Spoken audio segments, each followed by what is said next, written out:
There's a lot of breaking news that happened today here in the United States, and I just wanted to give you a quick little recap in case you missed some of it. Getting started with former President Bill Clinton and former Secretary of State Hillary Clinton, who both agreed to testify in front of the Oversight Committee in the House when it comes to the investigation on Jeffrey Epstein. This came after months of politicians going back and forth, deciding whether or not they were going to hold the Clintons in contempt if they didn't show up and testify.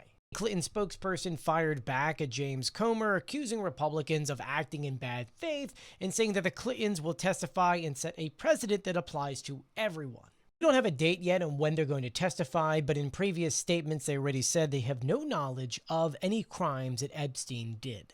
Now move over to Washington, D.C., where a whistleblower dispute is unfolding inside the intelligence community. An attorney that represents an intelligence officer, they say a whistleblower complaint was filed last May and formally requested to be shared with Congress last June. The lawyer then accused the director of intelligence, Tulsi Gabbard, of illegally blocking the complaint from getting in front of lawmakers. By the way, shout out to the Wall Street Journal, who actually were the first people to report on this complaint. A spokesperson from the office states that it delayed sharing the information to work through what they're calling security safeguards and insists that the complaint is baseless. So what is the substance of this complaint? We don't know yet. It has not been made public, but I'll be sure to keep you updated on that one.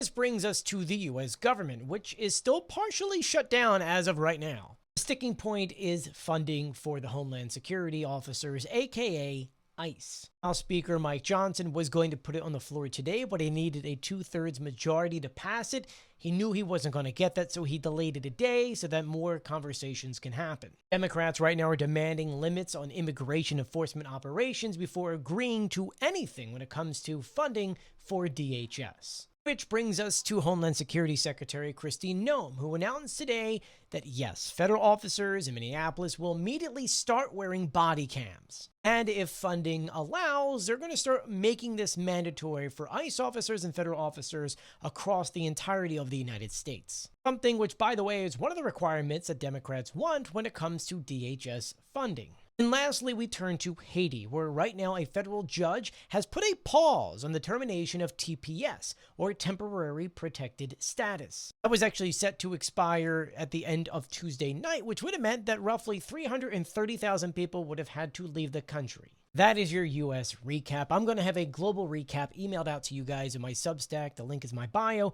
but please do share my videos and follow me for more.